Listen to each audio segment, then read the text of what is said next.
بسم اللہ الرحمن الرحیم، اللہ کے نام سے شروع جو بڑا مہربان نہایت رحم کرنے والا ہے۔ السلام علیکم دوستوں، میرا نام ہے سکینہ کمال، آپ دیکھ رہے ہیں میرا یوٹیوب چینل۔ آج کا میرا ٹاپک ہے حدیث شریف کے بارے میں جانتے ہیں۔ سب سے پہلے ہم درود پاک کی فضیلت بیان کرتے ہیں۔ رسول صلی اللہ علیہ وآلہ وسلم نے فرمایا، مجھ پر درود پڑھو اور خوب کوشش سے دعا کرو اور کہو اللہم صلی علی محمد وعلی آل محمد۔ سنن نسائی حدیث نمبر 1293۔ اسی طرح ایک اور حدیث میں آپ صلی اللہ علیہ وآلہ وسلم نے ارشاد فرمایا، تم میں سے کوئی شخص موت کی آرزو نہ کرے، اگر وہ نیک ہے تو ممکن ہے نیکی میں اور سادہ ہو، اور اگر برا ہے تو ممکن ہے اس سے توبہ کر لے۔ صحیح بخاری 7232 7235۔ صحیح مسلم کی حدیث نمبر ہے 2682۔ اسی طرح ایک اور حدیث میں آپ صلی اللہ علیہ وآلہ وسلم نے ارشاد فرمایا، بندہ کہتا ہے میرا مال، اس کے لیے تو اس کے مال سے صرف 3 چیزیں ہیں، جو اس نے کھایا اور فنا کر دیا، یا جو پہنا اور بوسیدہ کر دیا، یا جو کسی کو دے کر آخرت کے لیے ذخیرہ کر لیا۔ اس کے علاوہ جو کچھ بھی ہے تو وہ بندہ جانے والا اور اس کو لوگوں کے لیے چھوڑنے والا ہے۔ صحیح مسلم حدیث نمبر 2959۔ اسی طرح ایک اور حدیث میں آپ صلی اللہ علیہ وآلہ وسلم میں ارشاد فرماتے ہیں کہ حسد سے بچو۔ حسد آدمی کی نیکیوں کو اس طرح کھا جاتا ہے جس طرح آگ لکڑی کو کھا جاتی ہے۔ ابو داؤد 4903۔ طرح ایک اور حدیث میں آپ صلی اللہ علیہ وآلہ وسلم کا ارشاد پاک ہے کہ باب جنت کا بہترین دروازہ ہے، چاہو تو فرما برداری کر کے اس کی حفاظت کرو اور چاہو تو نافرمانی کر کے اسے ضائع کر دو۔ جامع ترمذی 1900۔ اسی طرح ایک اور حدیث میں آپ صلی اللہ علیہ وآلہ وسلم نے فرمایا کہ گھر میں برکت کیسے داخل ہوتی ہے۔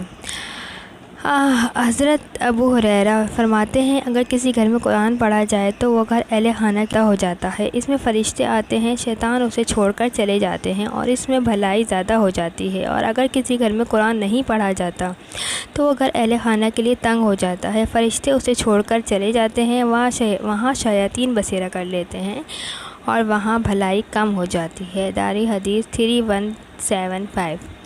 اسی طرح ایک اور حدیث میں آپ صلی اللہ علیہ وسلم نے ارشاد فرمایا، ایک اور حدیث شریف ہے، قرآن قیامت کے دن پیش ہوگا، پس کہے گا اے میرے رب، اسے یعنی صاحب قرآن کو جوڑا پہنا، تو اسے کرامت، عزت اور شرافت کا تاج پہنایا جائے گا۔ پھر وہ کہے گا اے میرے رب، اسے اور دے، تو اسے کرامت کا جوڑا پہنایا جائے گا۔ پھر وہ کہے گا اے میرے رب، اس سے راضی اور خوش ہو جا، تو وہ اس سے راضی اور خوش ہو جائے گا۔ اس سے کہا جائے گا پڑھتا جا اور چڑھتا جا، تیرے لیے ہر آیت کے ساتھ ایک نیکی کا اضافہ کیا جاتا رہے گا۔ جامع ترمذی حدیث نمبر 2915۔ اسی طرح ایک اور حدیث میں آپ صلی اللہ علیہ وآلہ وسلم کا فرمان عالی شان ہے،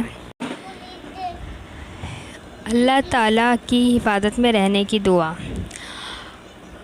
اعوذ بکلمات اللہ التامات من شر ما خلق۔ رسول صلی اللہ علیہ وآلہ وسلم نے فرمایا، جو شخص اسی جگہ جائے اور یہ دعا پڑھے تو جب تک وہ اس جگہ قیام پذیر رہتا ہے کوئی چیز اسے نقصان نہیں پہنچا سکتی۔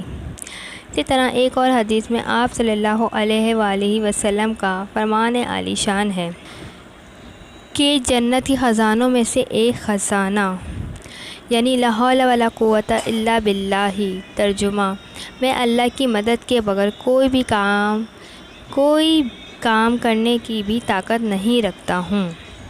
اس طرح لا حول ولا قوت الا باللہ العلی العظیم کی فضیلت بیان کرتے ہوئے آپ صلی اللہ علیہ وآلہ وسلم نے ارشاد فرمایا، جسے غم و افکار گھیر لیں اسے چاہیے کہ لا حول ولا قوت الا باللہ باکثرت پڑھا کریں۔ اسی طرح ایک اور حدیث میں آپ صلی اللہ علیہ وآلہ وسلم نے ارشاد فرمایا، کبھی اللہ کو یاد کر کے رو لیا کریں، یعنی کہ 7 قسم کے لوگوں کو اللہ تعالیٰ اس دن اپنے سائے سے سایہ مہیا کرے گا، جس دن اس کے سائے کے سوا کوئی سایہ نہیں ہوگا۔ ان میں سے ایک وہ آدمی جس نے تنہائی میں اللہ کو یاد کیا تو اس کی آنکھیں بہنے لگیں۔ صحیح بخاری حدیث نمبر 660، صحیح مسلم 1031۔ اسی طرح ایک اور حدیث میں آپ صلی اللہ علیہ وآلہ وسلم نے باوضو سونے والے کی فضیلت بیان کرتے ہوئے فرمایا، حضرت ابو امامہ رضی اللہ تعالیٰ عنہ سے مروی ہے کہ میں نے اللہ کے رسول صلی اللہ علیہ وآلہ وسلم کو یہ فرماتے ہوئے سنا، جو شخص وضو کی حالت میں اپنے بستر پہ لیٹے اور نیند آنے تک اللہ کے ذکر میں مصروف رہے تو وہ رات کے جس وقت میں اللہ سے دنیا و آخرت کی بھلائی مانگے، اللہ تعالیٰ اسے عطا فرماتے ہیں۔ جامع ترمذی 3526۔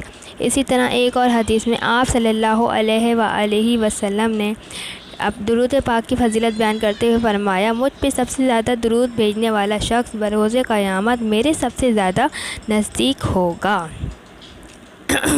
سبحان اللہ۔ اسی طرح آپ صلی اللہ علیہ وسلم نے فرمایا، احسان جتلانے والا والدین کا نافرمان اور مستقل شراب نوش جنت میں نہیں جائے گا۔ استغفر اللہ۔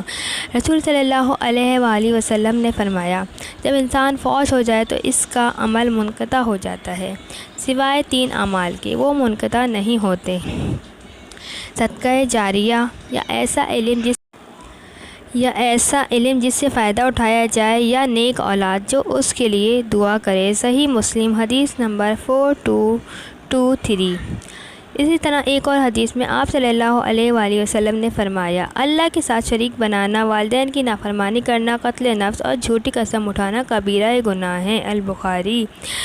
اسی طرح کی مزید ویڈیو دیکھنے کے لیے آپ سب سے گزارش ہے کہ میرا چینل لائک کریں، سبسکرائب کریں اور شیئر کریں۔ تو چلتے ہیں، ملتے ہیں کسی نئی ویڈیو میں، جب تک کے لیے اجازت دیجیے۔ اللہ حافظ۔